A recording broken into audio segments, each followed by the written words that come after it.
That's clear. Another game similar to the Palace game, although the game was completely different because the playing style of both teams are completely different, but not similar to the Palace game, where in the first half I think we played not our best football, but still were able to create 3 big chances. They've only had one and they've immediately scored it, which was completely different to the Palace game, where Palace created a lot of chances in the first half. And the second half performance, like in Palace, I liked.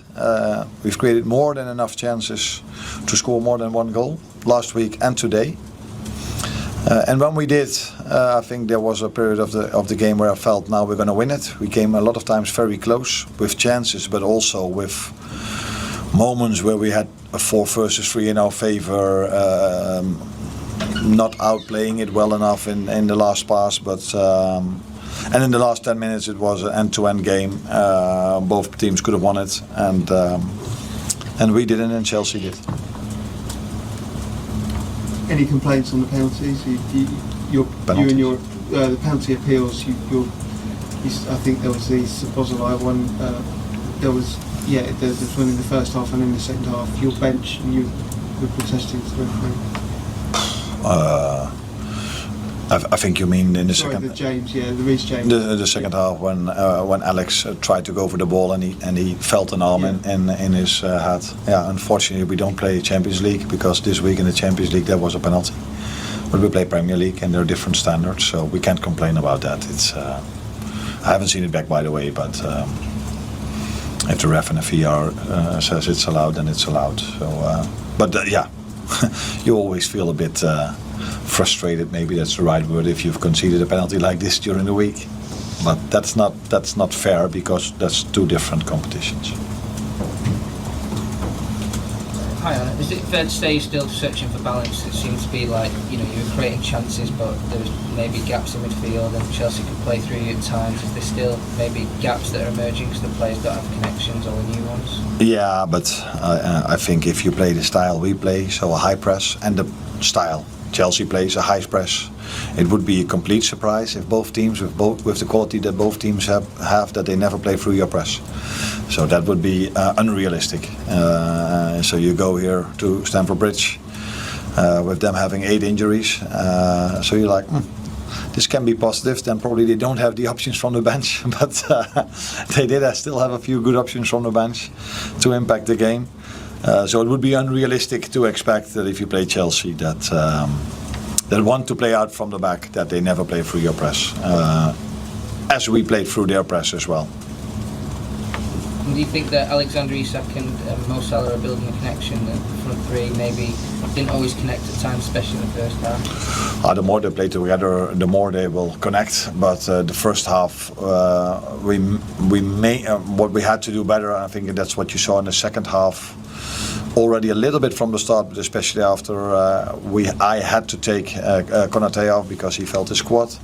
When Ryan started to play in that position, we were able to get our attackers much more in promising situations, much more than the first half. So for me, it wasn't the disconnection or the time we need for the forwards to do better. I think the first half was mainly that we had to do better in build-up, or in the second half, and that's why we created also so many good moments, chances, and moments that we could have created much more.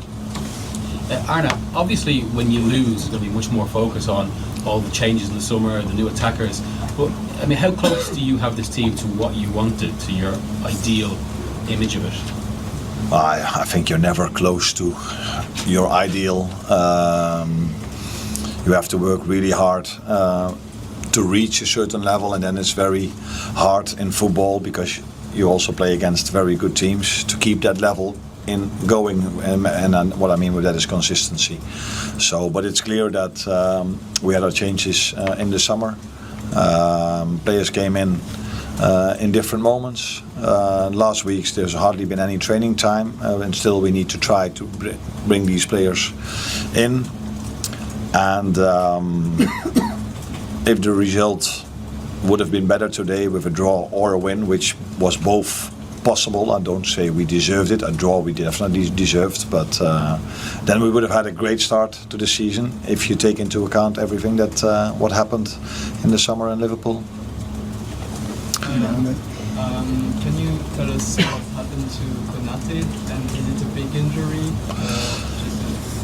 I don't know if it's a big injury, but what I do know is that he limped. Is that the right English word? A little bit. And when I asked him, he said, "Yeah, I feel my quad a little bit." I said, "Okay." But then for me, all alarm bells go off because in another sprint, then you never know if that is going to go good. Is that the way to say it? So it was already also a substitution that I had in mind, maybe for a few minutes later or a little bit later, because the right centre back had a lot of ball possession, and we needed to create from that position, and we all know that Ryan is quite good in that. So yeah, it might be okay that he went off early enough. But it was clear that I had to take him off because he was limping. One here, then last one here. Hi Arne. Talking about your defense, Konate and Van Dijk, obviously, I haven't played very much these games you guys have. Konate has been injured now. How do you think you can rotate more the centre backs? How you can do this? That's not so easy to put someone else in. That's the way to rotate. But yeah, if I rotate against Galatasaray, people complain that I rotate. So yeah, it is a risk of playing. We were just talking about Konate. He's playing 3 games now in 7 or 8 days with 4.5 hour flight up and down. So yeah, that's true. But yeah, that is the balance you need to find. Playing a tough game against Palace that play only long balls, and every corner kick is dangerous.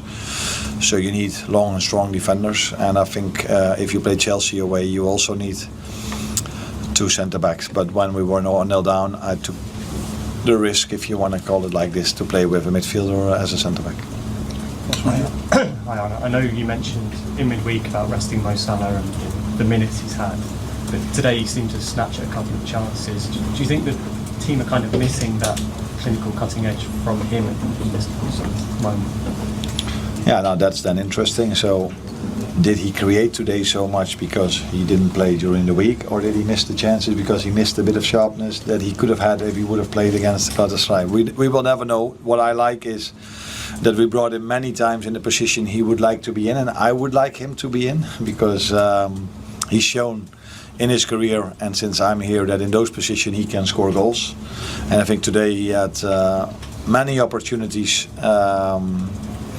to do what he's done so often, but yeah, he's a human being, and it's not like every chance he gets is always a goal. We feel sometimes it is because what he's done last season and so many times.